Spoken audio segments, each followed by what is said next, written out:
Hello everybody and welcome back to another episode of RPG Radio. My name is Winback and on today's episode we are going to be playing some more Grim Dawn because I have an updated Blademaster build that I'd like to share because it took me a decent chunk of time to put together and I think it's pretty cool, all things considered.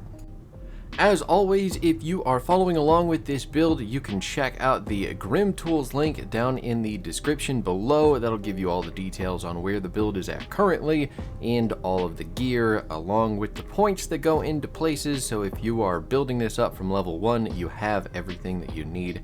As far as the level 100 version of this character goes, being that it is a Blademaster, that means that it's a Nightblade and a Soldier rolled into one. So the types of damage that we will be doing are ultimately going to be tied to physical, bleeding, and occasionally piercing damage. There is very little to do as far as buttons are concerned in pressing everything, but that really doesn't hold this class back because there is a lot of fun to be had in just standing and swinging your axes. Not only that, but with the new mechanic of dodging in Grim Dawn, using our space bar, which is what I've assigned it to, you can assign it to whatever you like. It's an extra button that allows a lot more mobility, and it actually works very well with this class. This is not a squishy class by any means, but I would put the health in the category of something more like a bruiser rather than a tank. But without any further hesitation, let's talk about abilities. After that, we'll talk about devotions, and we'll talk about some gear that makes an honorable mention in this video, even though this build is not gear focused just yet. That being said, you can see right there on our action bar, we're not working with too many, but we do have a couple key skills that are making things work for this build. Number 1 is Cadence. Cadence is going to be your auto attack replacement. Number 2 is Blade Arc. Blade Arc is some serious CC with big AoE damage. And number 3, in the same vein as Blade Arc with a little bit less damage but a bigger AoE, is Ring of Steel. We also have Pneumatic Burst and Blade Barrier, as any Nightblade character should, because both of these abilities are going to be very good at keeping you alive in the best situations. Now, since this is a one and done kind of build video, I'm going to hit the highlights on the abilities here because I think that's still important because it does kind of dictate how the build is played. There are passives and there are other abilities going on in the background as well though, and each of those has their own effect on things, so I will address those too, but ultimately it's not going to come with anywhere near as much detail as the big boys who I just mentioned. That being said, let's start out with Cadence, because Cadence gets a lot of points along with Blade Arc, but Cadence is going to be an auto attack replacement ability, and it is going to go off every third swing. So every swing, or every third swing, Cadence is going to add 500% of your weapon damage, along with a flat amount of physical damage as well. This is basically going to give you a big burst of damage every 3 swings that you do, and attack speed is fairly well built into this build, so you should be hitting that 3 swing power spike pretty often. On top of that, you're also going to pick up Fighting Form, which is the secondary modifier for Cadence. Fighting Form is going to give you an increased AoE. You're going to be able to hit more people, and it says in a 150-degree attack arc. You can hit a maximum of 3 people when this happens, but you're also going to get on some bleeding damage added to Cadence as well. If you opt for ranged weapons with this build, you can go that route. Fighting Form is still going to be useful because your ranged abilities are going to pass through rather than being an AoE in front of your character like it would with a melee. But ultimately, just because it's called a Blademaster doesn't mean you have to relegate yourself to only melee weapons if you're more of a pew-pew kind of guy. After Fighting Form, however, you are going to be picking up Deadly Momentum. Deadly Momentum is an interesting modifier because this one's going to affect all of your attacks while it is active, and it has a 4-second duration.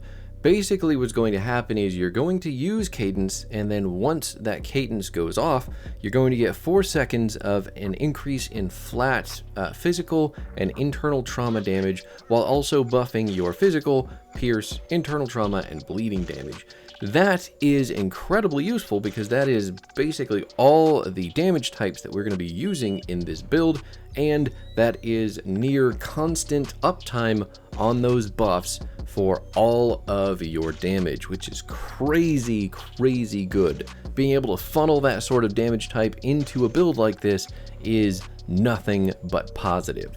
So cadence is one of the abilities that we're going to take in its entirety, with all the points in the base ability and at least 7 points in both of its modifiers. You don't have to max out the modifiers because they do provide plenty of potency on their own, but if you only want to put in those 7 points, you can get away with that. Next up is going to be Blade Arc, and we're going to talk about the modifier for Blade Arc as well, called Clean Sweep. That is a single point modifier that is going to drastically change Blade Arc, but as far as you should be aware, this is going to be a hefty AoE ability that we are going to fling right out in front of us, doing 201% weapon damage at level 25, and that is going to hit a 5 target maximum at 180 degree arc in front of your character. So this should be hitting basically everything and more that cadence is going to hit when that's going off. Blade Arc is also going to be doing bleeding damage, and you have a very significant chance to knock targets down for 1.5 seconds. When you take the modifier Clean Sweep, you're going to get a cooldown on Blade Arc. Blade Arc, normally you can just grip it and rip it. I mean, it's mostly a machine gun spam it out ability if you are taking it normally. I don't necessarily like to do that, especially in this build, since we're using a lot of auto attacks and we're using cadence on top of that. We have uptime on an ability that we want to be using more often than Blade Arc. So getting Blade Arc itself on an almost 4-second cooldown and reducing the damage is the trade-off for more consistency out of it. The weapon damage is what's actually going to fall off for Clean Sweep, but you get an overall buff to damage for Blade Arc in the amount of 175%. You're also going to add on a whole bunch of crit damage, and you increase the knockdown duration of Blade Arc. You're also going to generate additional threat, and what that means is that you are going to essentially taunt targets when they are, or when you're in a group. If this was a party of people, even 4 people, you would be generating the most threat, so enemies would aggro more to you as you are using Clean Sweep. That's how that status effect works. You're also going to be picking up Laceration, and you can max Laceration out if you want to, but ultimately this is going to give you an additional degree of attack arc.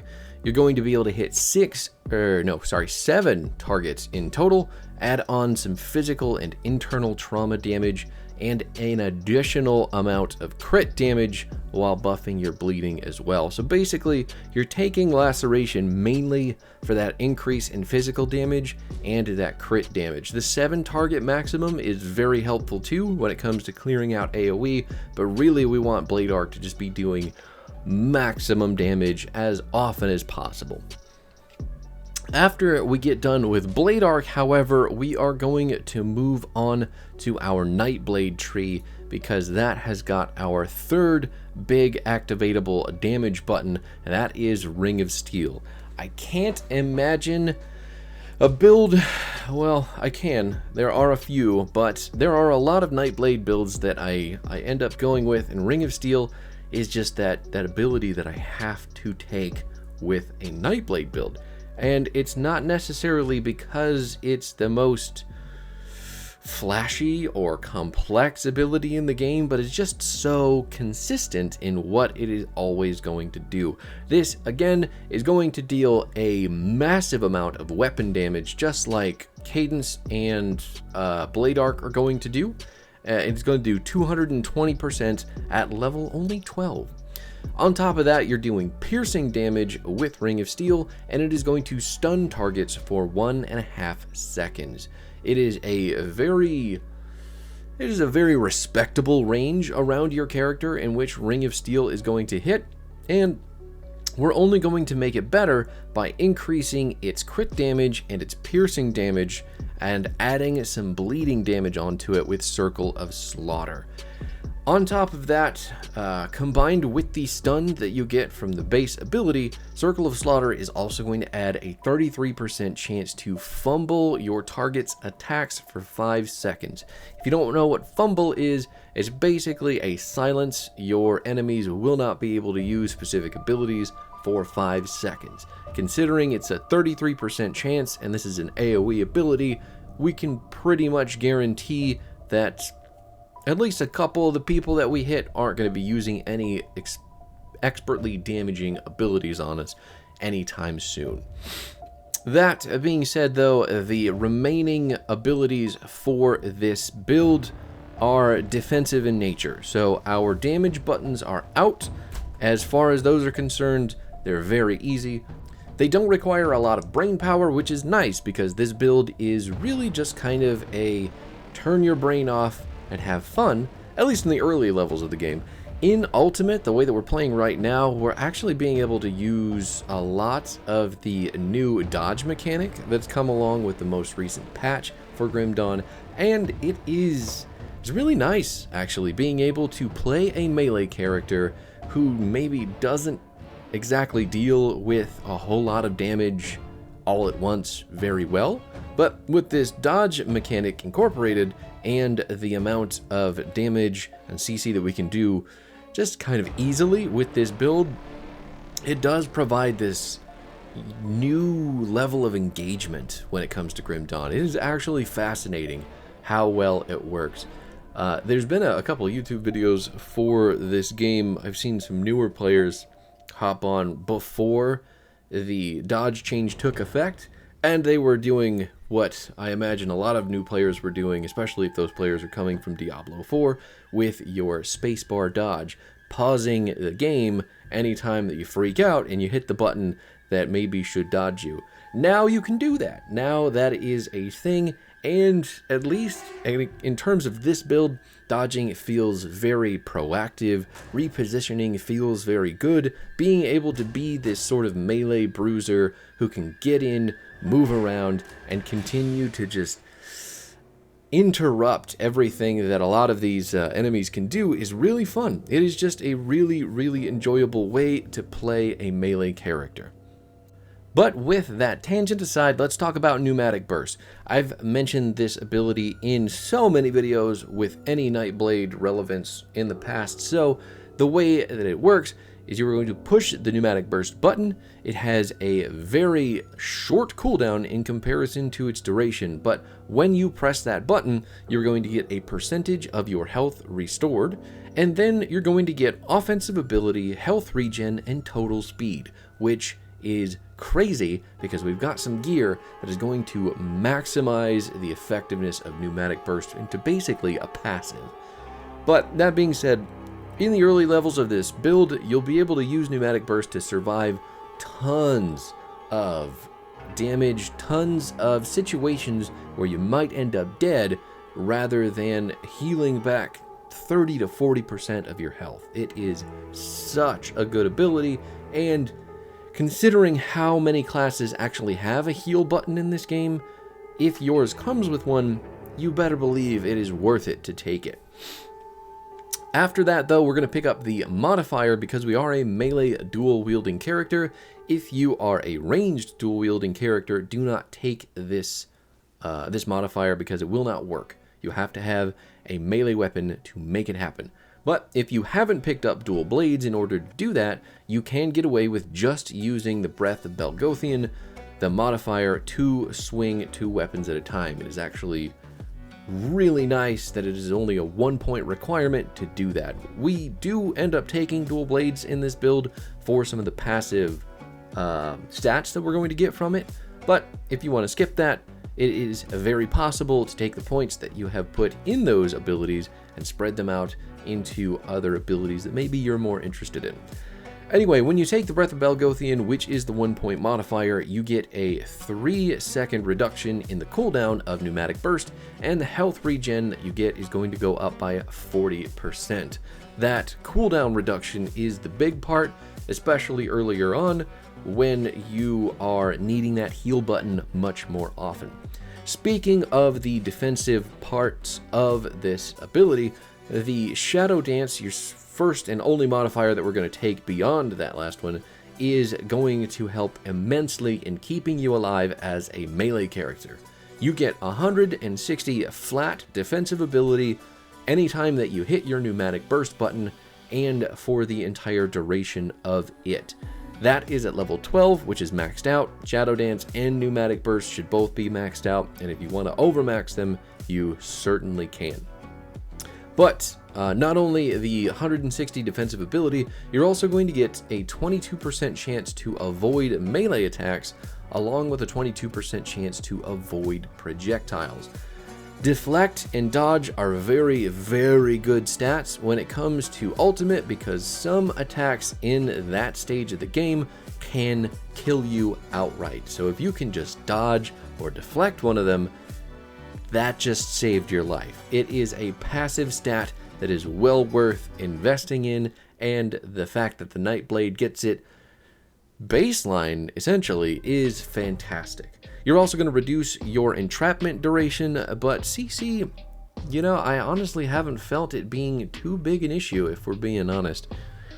After that, we have one more ability to talk about, and that is Blade Barrier. Blade Barrier will always make it into any Nightblade build because it is a single point necessary for your maximum invincibility button. This is your panic button. If you are ever actually about to die and you don't have a heal up, you've got Blade Barrier for all those situations where you may not be able to survive.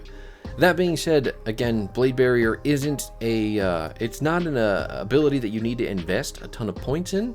When you do invest points in it, you're going to reduce the cooldown of the ability, but really, in my experience, and maybe it's just me having played the game for such a ridiculous amount of time, I can usually tell when I'm going to need the Blade Barrier, and it isn't as often as you might think. There are boss encounters in this game that will 100% make you use that button multiple times, but throughout the vast majority of fighting situations, whatever, in Grim Dawn, you will find out that Blade Barrier has a very particular uses, and you will want to have it during those times, but you won't necessarily need to use it very often. The other thing I did want to mention through playing this build, though, was that this ability is actually going to give you a pretty good chunk of time to regain a lot of your energy. Which is interesting, right? Because you don't think of a Nightblade class, you know, just blowing through their energy meter super quick, but it does happen a lot quicker than at least what I'm used to.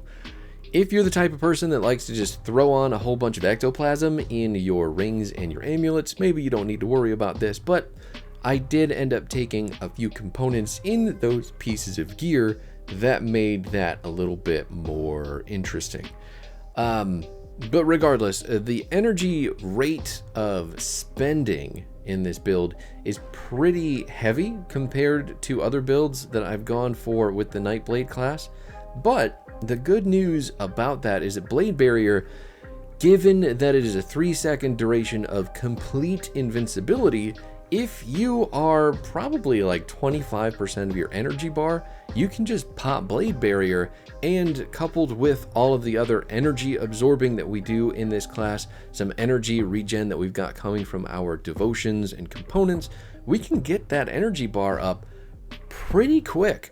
So ultimately what I'm saying is you do have the opportunity to be a lot more liberal with your Blade Barrier usage in this build if you're the type of person that likes to push lots of buttons and make sure that you're getting maximum efficiency out of everything possible.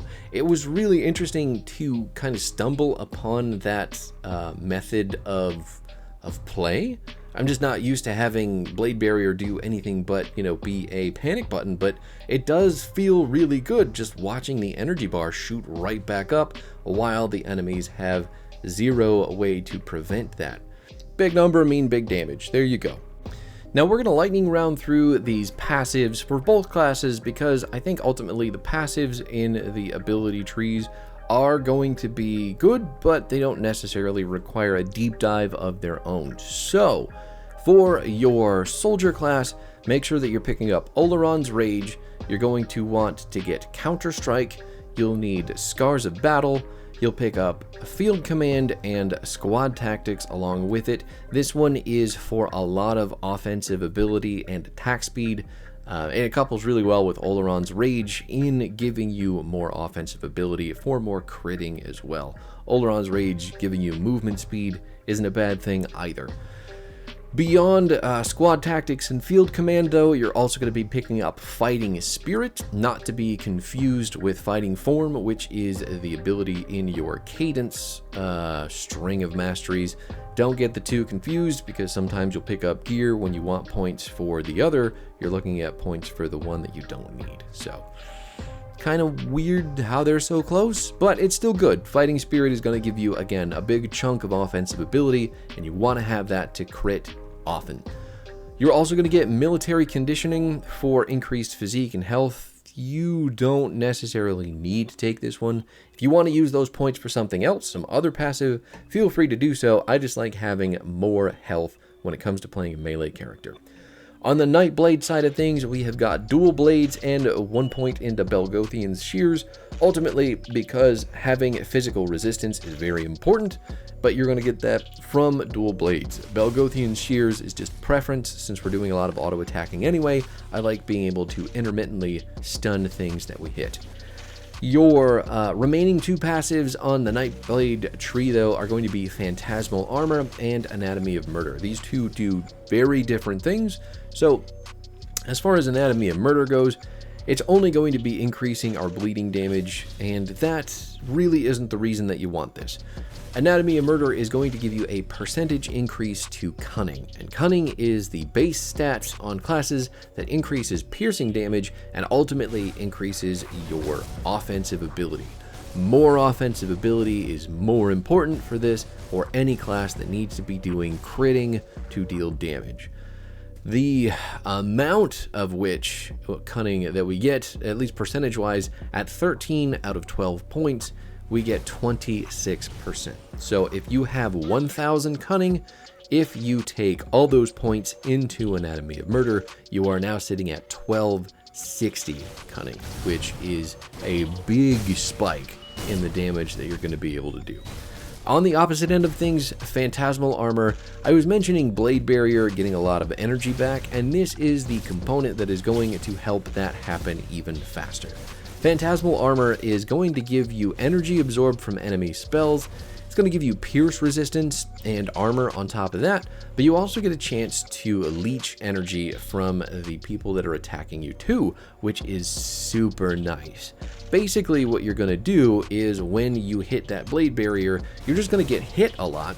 So you're going to be hit by spells, and you're going to have a chance when being hit to leech energy from those enemies as well. There's going to be a lot happening to you. You're not going to be doing a lot while that is happening, so you won't be losing energy.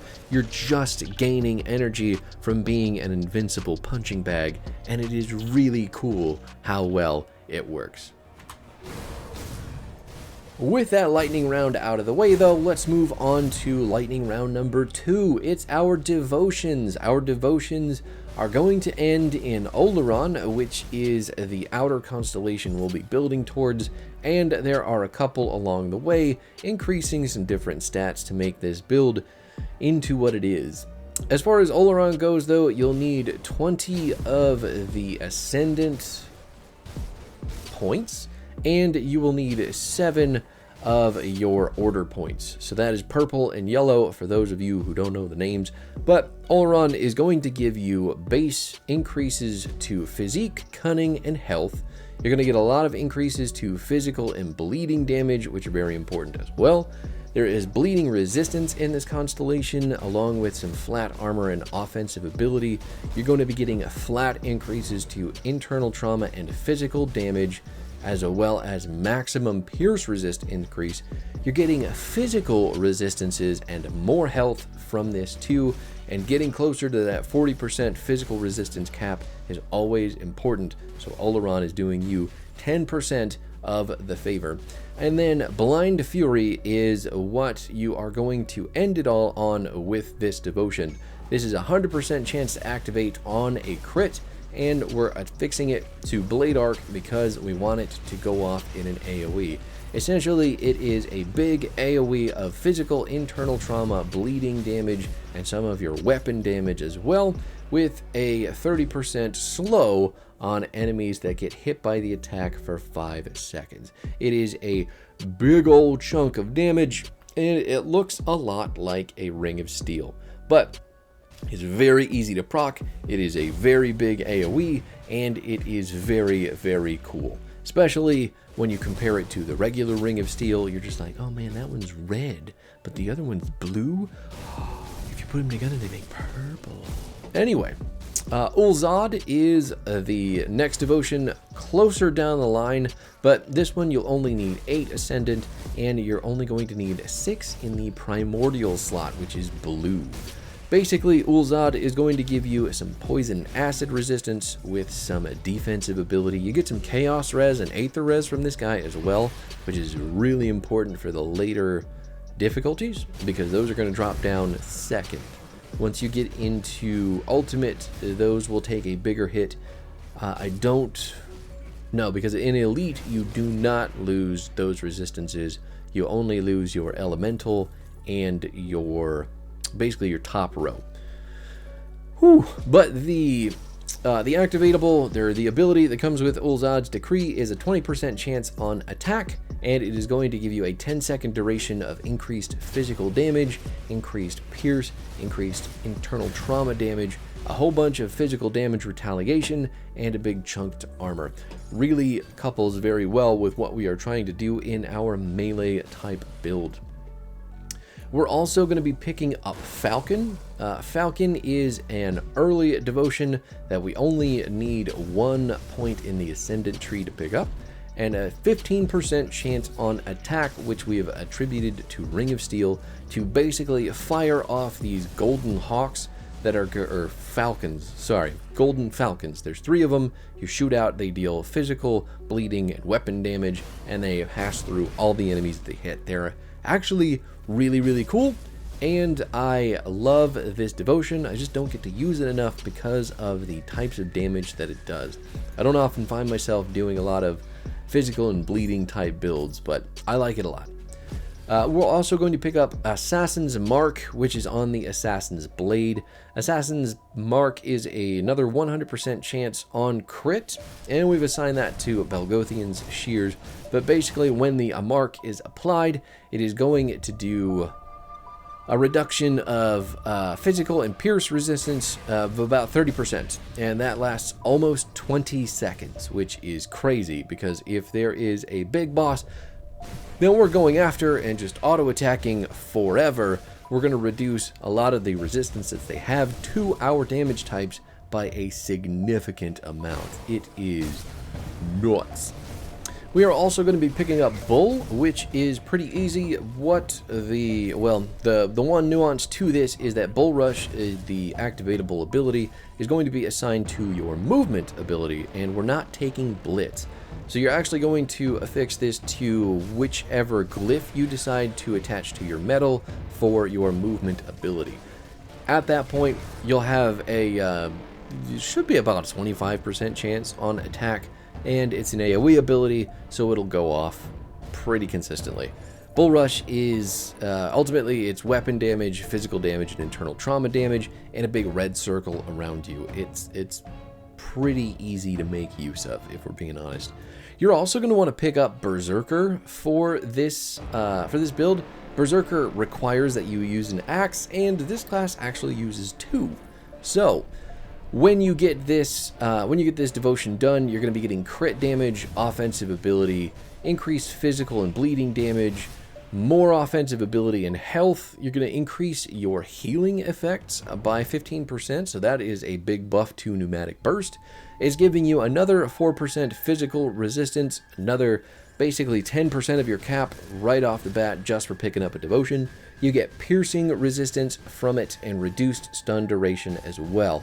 Really workhorse talent or devotion, and given that we're just taking axes, 2 of them as it is, it's basically a no-brainer. Other honorable mentions, however, are going to be your Empty Throne. You're going to get 2 points into Owl as well. You're going to pick up Stag early on, and you're going to get 3 points into Ulo, the Keeper of Waters, and that's for the Elemental Res, Life Leech Resistance, Energy Leech Resistance, Health and Energy, Poison and Acid Resistance, and Chaos Resistance in big chunks. It's actually really nice how good Ulo is at just giving you a bunch of basic defensive stats that you're not going to find unless you really invest in components and augments. But this frees up your armor to do, you know, more of other things. It's just good. It's just good stuff. Obviously, this is all on the Grim Tools as well if you want to take a look at that for a more in-depth guide. But the last thing I'm going to mention with this build is our 2 weapons. The rest of the gear, well, there are a couple things going on with the gear. There are 2 monster infrequents, and there is 1 legendary weapon that are pretty important, I would say. But everything else is kind of subject to your interpretation, what you feel is going to be necessary, at least in getting you to the points that you're seeing on screen. If you want to go beyond this, if you need to hyper-focus on specific stats even more in order to do some, you know, seasonal content through the modding or the Grimdawn League, by all means, you know, make it your own. But as far as what you're seeing in the video specifically, this is all thanks to number 1 Nightclaw, which is our legendary one-handed axe, and the Aether Warped Cleaver, which is our second axe that is our monster infrequent. We're also using Morgara's Fangs, which is our amulet, and if I had to mention something else, it would definitely be our relic. Our relic is Oleron's Wrath. That is a transcendent relic, giving us +1 to deadly momentum and +1 to squad tactics. So pretty good stuff there. But what Nightclaw is doing is giving an even bigger degree of attack to Cadence. So this basically means that Cadence is hitting in an even larger AoE. It's almost 360 at this point, where you're adding a lot of arc to this ability. On top of that, it's adding another 2 targets to the maximum amount of enemies that Cadence can hit, which is never bad. It's adding bleeding damage to Cadence, more flat bleeding damage to it. It's adding an additional 18% weapon damage to Blade Arc, and it is adding flat piercing damage to Blade Arc as well, while converting 100% of the physical damage from Blade Arc into piercing damage, making it, again, one of the big 3 that we use, which is physical, bleeding, and piercing, and just funneling tons of damage into our big 2 abilities. Nightclaw is ultimately what I decided what I wanted to build this whole character around, so all of that stuff that you're seeing for this weapon was very important to what inspired this build. It also has a 10% chance on attack to deal its own special ability, which is in a 240 degree arc with an 8 target maximum, dealing weapon damage, piercing damage, and converting some of that attack damage to health along with bleeding damage. Now this axe is basically a vampire axe, so you're going to be getting a little bit of health back when it goes nuts, which is, again, a 10% chance on attack to do that. Now the Aether Warped Cleaver is going to also be buffing Cadence specifically. The one that I have got is also giving us a skill called Earth Ward, which is going to be giving us more armor, or increasing our armor, and giving us flat health regen per second. So it's not just a it's not a burst heal like we're used to, but it is some healing while we are swinging maniacally. More importantly, though, the increases to cadence are again going to increase the degree, or sorry, the arc, the attack arc. The radius at which cadence is going to hit is increased by another 60. So, oh man, I have to do the math now, right? So that's 60 from that axe, and that is 45 from the other axe from Nightclaw. So that's 105 right there. When we add in fighting form, we had 150, so that's 255. And then, was there anything else? I think that was it, right? That should be everything. For cadence specifically, anyway. So that is a, well, when fighting form goes off, that is a 255 degree arc. So it's not a complete circle, but it may as well be, because I don't know too many hitboxes that are going to be outside of that small radius that we're missing. But that being said, it's also giving more physical damage and more internal trauma damage to cadence, just buffing those, which is never a bad thing. Morgara's Fangs is ultimately putting 1 point into everything that you have in Soldier and adding flat physical damage, which is then converted to piercing damage to Blade Arc. Very good for making that even bigger nuke button, nuke more people. Oleron's Rage specifically is going to be giving you, Oleron's Wrath is the relic. Oleron's Rage is the exclusive passive that you're using on the Soldier side.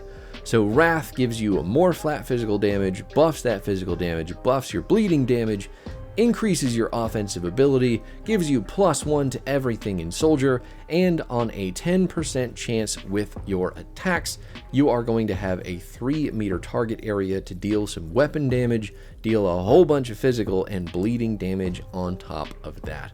More stuff, more things, more damage, more physical, more bleeding, more piercing, everything that you want in a relic you can get from Oleron's Wrath. It's gross. I've been talking for too long. Jesus, this video is long, but thanks for hanging out. If you actually made it to the end, go ahead and tell me, because it's gross how long this one took. But let's see how it works. Anyway, that's it for me, everybody. Peace out. I'll see you next time.